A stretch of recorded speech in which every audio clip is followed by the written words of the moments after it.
Welcome to Talk to Brazil with Tom Reaoch, the business connector to business in Brazil.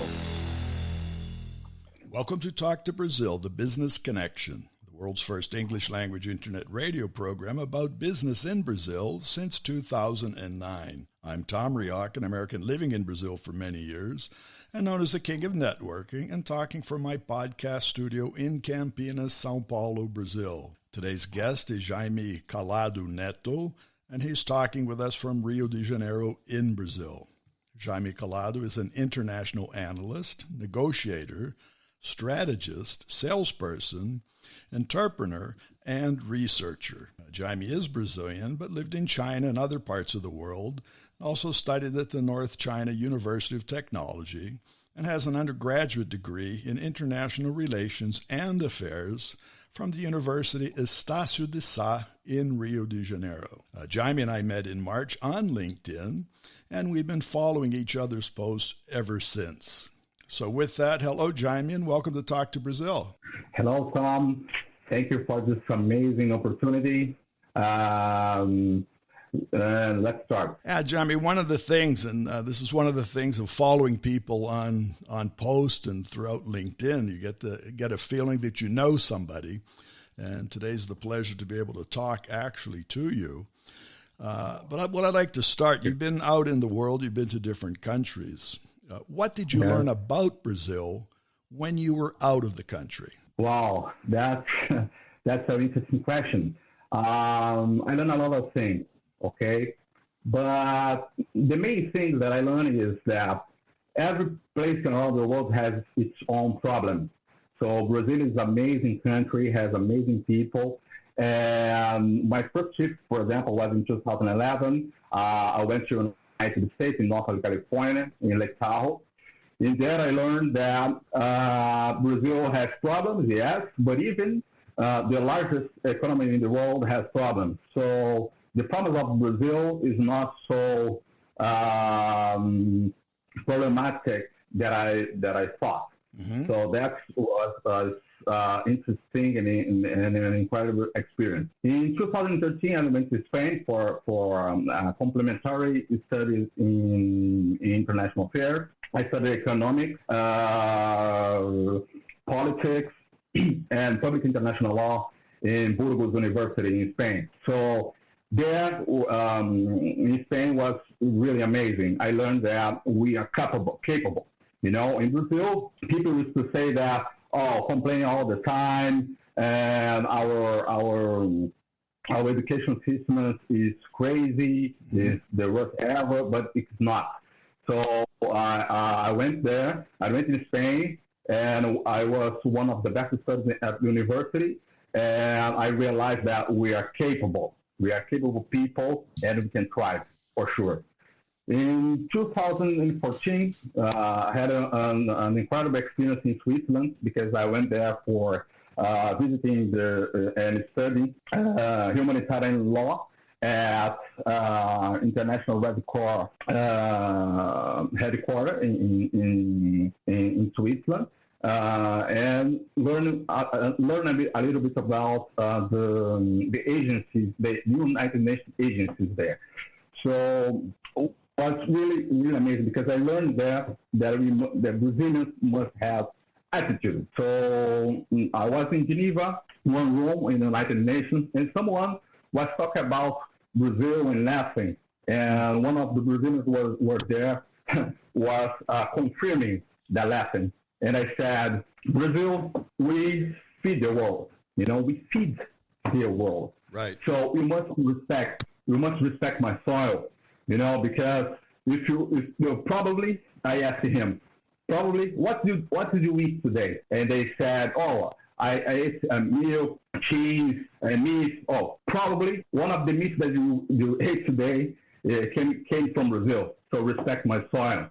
So I learned in Switzerland that we must have attitude, okay? And I traveled more than 20 countries, but my great and huge experience was in China. In 2017, I received an invitation from the North China University of Technology, 北方工业大学. That's amazing. Was amazing opportunity there, and I learned a lot of things. That's what was interesting.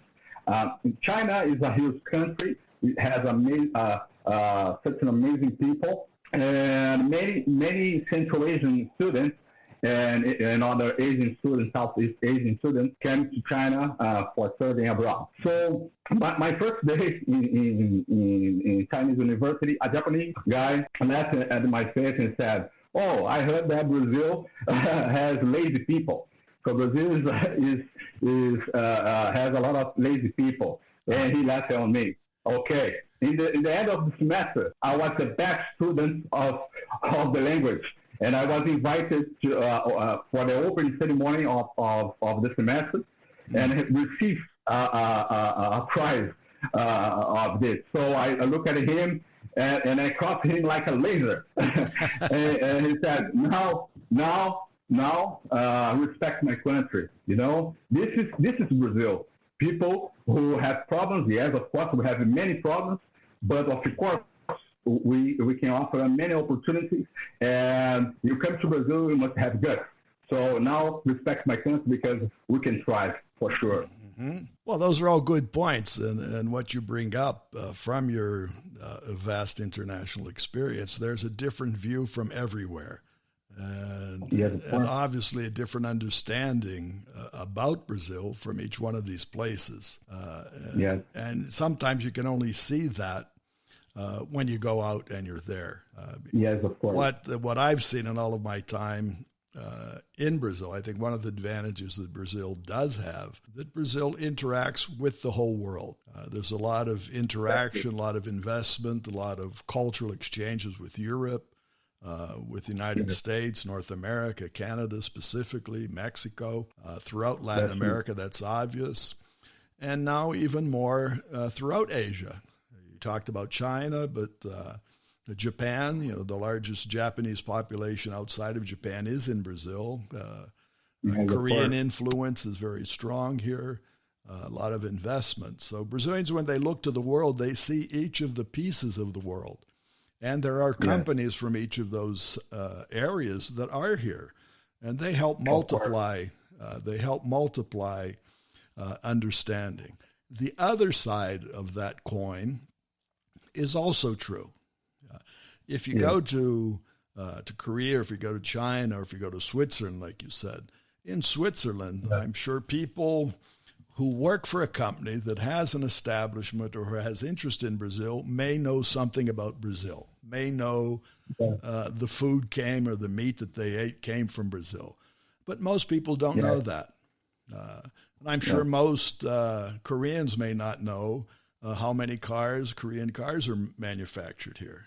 But it's really where the country's focused is and what the people are. And cultural exchanges, education, like you mentioned, is important. So, but I think the point I'd like to make is that we never know enough about anywhere.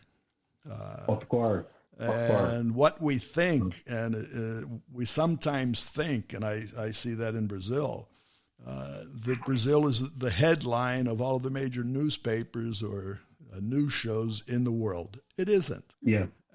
So what has to be done is what you're doing. You're out traveling, you're talking to people, you're representing your company, and you're helping companies develop business. So that's part of what has to be done. Many Brazilians, and that's my opinion, don't project themselves that way. Many Brazilian companies don't show themselves adequately outside the country. So that's true. There's two sides to the same coin. You're right. I agree.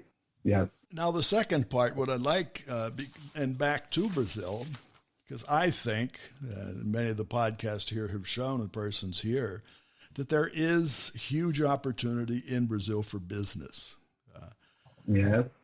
What is your suggestion? What do you think about Brazil as a place for foreign companies and investors to come here for future success? Yes, that's a really nice question, and I will answer you. Talk a little bit about some opportunities and what Brazil can offer, the opportunities that Brazil can offer to international companies. But I will, of course, the second part, the first question that you said that Brazil has some cultural aspects different, that is different from abroad, and I will talk a little bit about it. And let's start. So I think Brazil is an amazing country. Brazil is the 9th biggest economy in the world. Is the 5th in terms of both population and surface. There are a huge amount of natural resources. So Brazil has oil, gas, iron ore, ethanol, has a lot of opportunities of mining here, and food production is huge. It's well known. Okay. Another interesting thing that you have to have a having a footprint of Brazil is in the world, and even the city that you are in the state that you are in, São Paulo. Once Deng Xiaoping, the Chinese who transformed China in an economic power that we are seeing nowadays, he said once that there will not be the center of Pacific Ocean without China, as well as there will not be the center of Latin America without Brazil. Why? Because Brazil is the gate of Latin America. Right. So if you want to do business in Latin America, you must pass to Brazil. You must settle your company here. So this is, it's incredible. It's a major opportunity to be here. São Paulo, just to have an idea, the GDP of Brazil, São Paulo represents 50% of this GDP. When we look at the global hemisphere, in the southern hemisphere, just São Paulo has the biggest GDP, including Africa, some cities of Australia. This is really impressive. So doing business in Brazil, it's really amazing. Brazil is a democracy, despite the fact that we are facing some challenges here in our political system. Like Bolsonaro, sometimes we have some misperception of what is really happening here in Brazil. Mm-hmm. We have many challenges here, but it's still a democracy. So this is an advantage. So this is important to take into account when you are doing business abroad. Okay. As I said, extremely rich is important. And when we talk about energy matrix, the energy matrix in Brazil, 50% of the energetic matrix in Brazil is renewable. So compared to the world, the average is 14%. In Brazil it's 50. Right. 50% comes from renewable. This is amazing. So it's a highly developed industry. The giant of Latin America is one of the toughest worldwide producers of cars, as you said, wind generation equipment, airplanes, pharmaceuticals. So this is impressive. It's really amazing place for doing business. It has many regional opportunities like São Paulo, Rio de Janeiro, Bahia, Minas Gerais, Mato Grosso. So the south zone of Brazil is also really interesting for doing business. Has many growth opportunities and has a lot of problems. So this is for an entrepreneur. When you are looking to try, you must to take into account. So Brazil is a country that has been growing despite of the problems, the political problems, has shown resilience. So if you want to make money, you must look for a country who has problems, because you will make money if you solve problems. So in solving problems, Brazil is a huge opportunity. In logistics sector, we have airports, ports, problems with the infrastructure. We don't have a lot of trains here. Mm-hmm. We have huge challenges here, and it also can be an asset. So this is really amazing. But my lovely country, as you said, as I'm used to saying, still, is not for amateurs. So if you're playing, that's true. That's certainly true. Yeah, this country is not for amateurs. If you want to do business here, you must have guts. You must have do your homework, because this is can defeat you easily. Mm-hmm. if you don't have the real preparation for doing business here. It's really challenging. Okay. The main problems of doing business here is our tax system. Mm-hmm. Tax systems in Brazil is the worst in the whole world. So just to have an idea, Forbes say that as the most time-consuming tax regime in the world. So right. This is impressive. Really is tough to do business here. Mm-hmm. So Brazilian labor law is too complex. And a couple of months, 2 months ago, we had some transformation about our labor law here in Brazil, but it's still complex. Can be challenging, for hiring someone here is not that easy. And the compliance, it can be challenging too.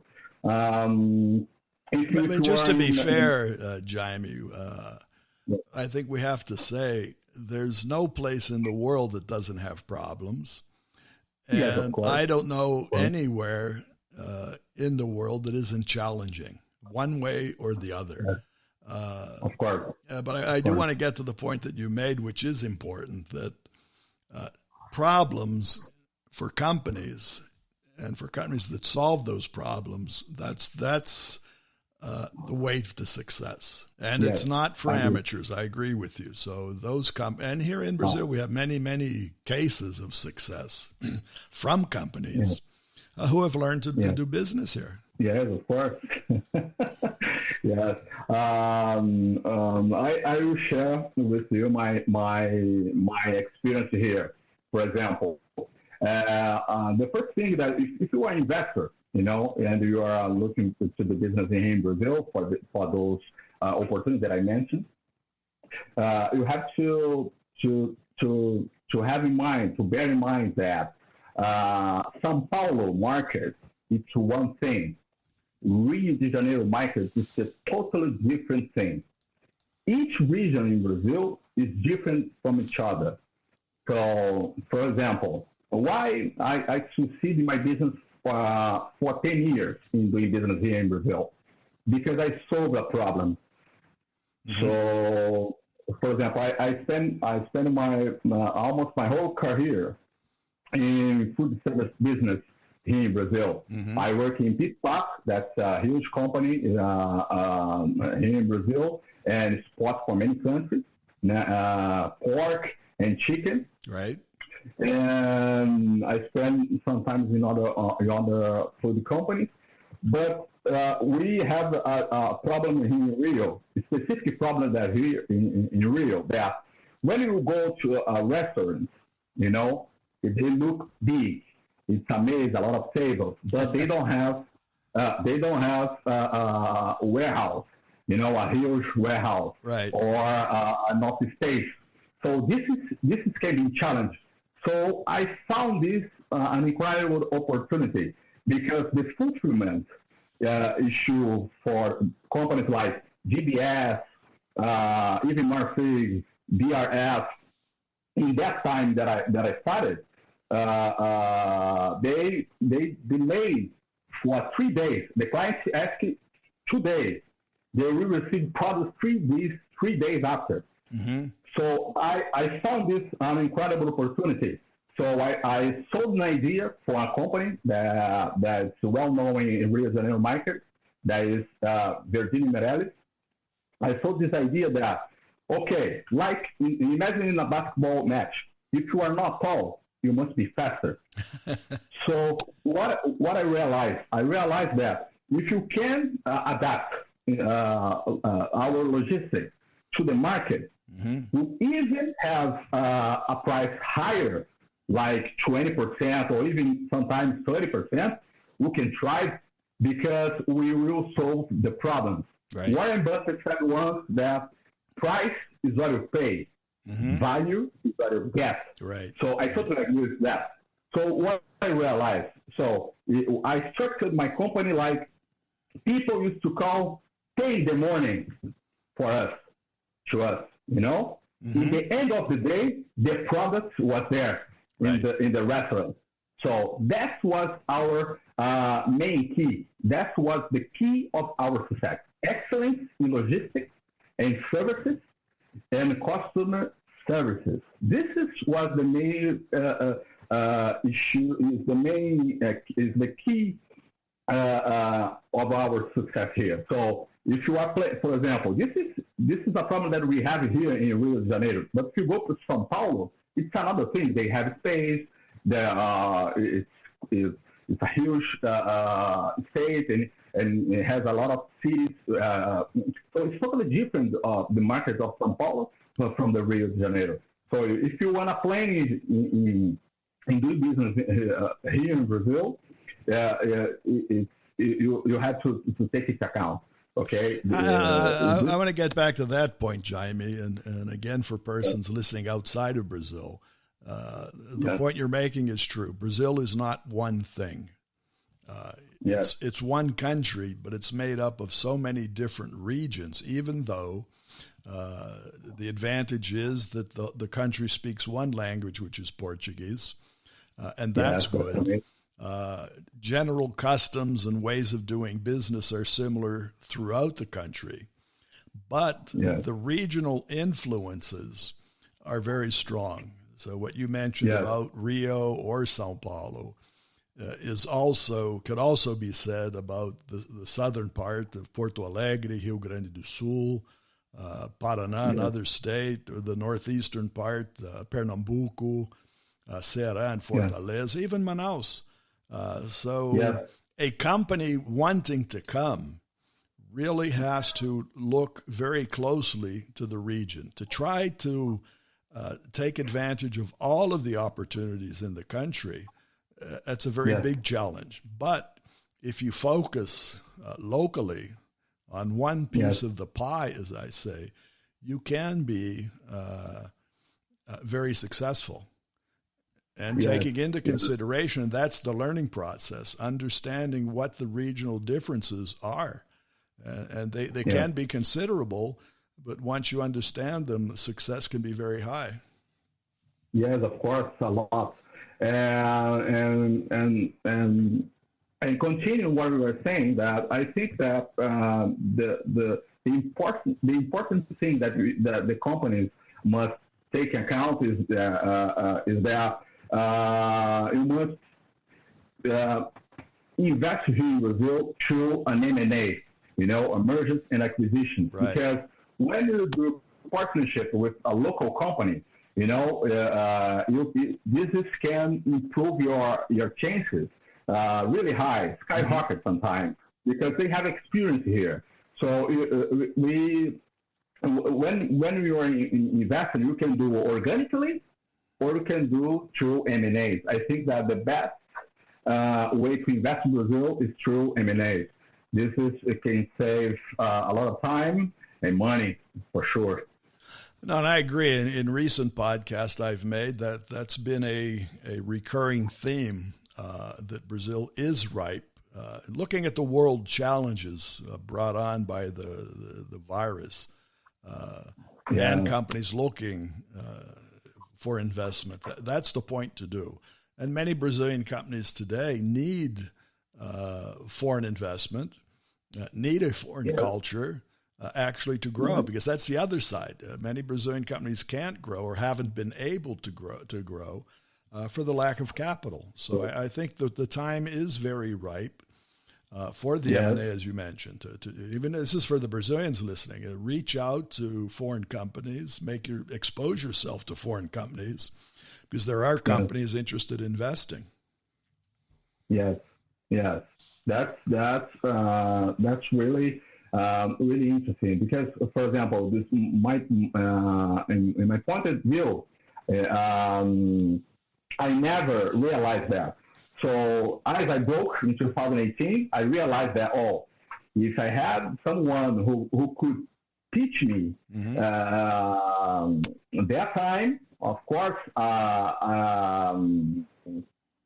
could save my money and could save my time. Right. So if I had the certain consultancy in that time, would be better. But as I wasn't, I made a lot of mistakes, and I broke in 2018. That's how we learn. That's how we learn. For many startups, the suggestion is to fail fast, right? And make your mistakes as soon as you can, and to learn from them. So China, for example, I started a company in the south of China for connecting Brazil to China. Mm-hmm. So I failed there because I failed here in Brazil. I took many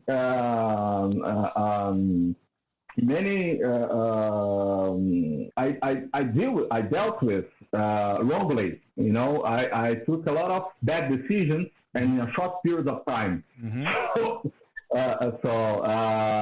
When we have real professional partners, can save your time and save your money. I think that at that time I was arrogant in the time. I didn't realize that. I thought that I could do everything, but of course sometimes you cannot. So you must learn that. This is how to do business. You fail big, but fail and fall forward. Learn. Right. Because the tomorrow is another day. No, and that's another point. Partnerships are important, and creating, even in today's global society and global business opportunities, a global team is important. And really nobody can do it by themselves, and no company can. We've seen that. Companies are growing. They're becoming more multicultural, becoming more diverse. And if they don't survive, because really it's the essence of sharing. And you mentioned the word arrogance. Arrogance seems to be part of many cultures. When somebody is successful, I don't say they become arrogant, but they tend to feel that they were successful and they just want to stay doing the same ways that help them become successful. But what I've seen, success does not last forever. Either you adapt. Well, we've seen that now in the world with this worldwide crisis. It's affected everybody across the board very quickly, and now only the strong will survive. That's true. I think that not the stronger, but I think that not the strongest, but I think that is adaptable. Who can adapt faster will thrive. I think, as you said about diversity. This diversity is really amazing. Why? There is a master in the oldest, in the ancient China that called Sun Tzu, I think, Sun Tzu.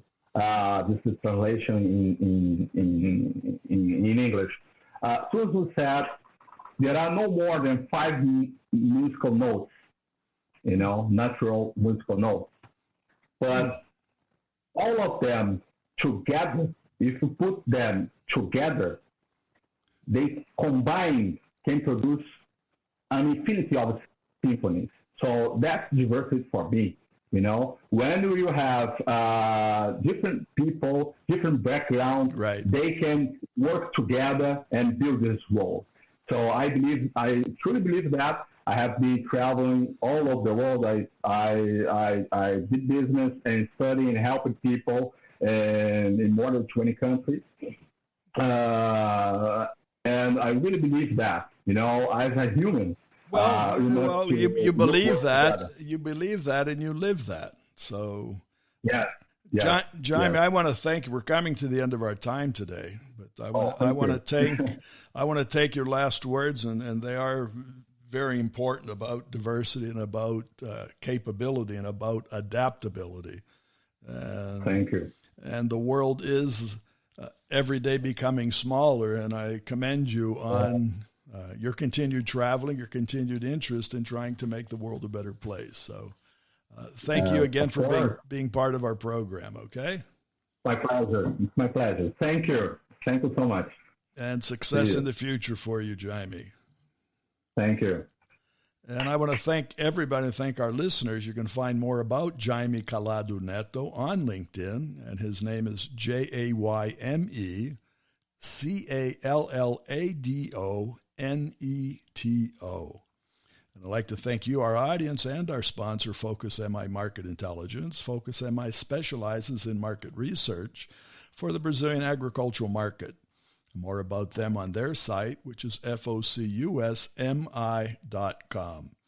Visit our website, talktobrazil.com, and find our previous shows of Talk to Brazil. Remember, when you talk to Tom, you talk to Brazil and the world. Goodbye, and thanks for listening. Thanks for listening to Tom Reaoch on Talk to Brazil, the business connector to Brazil.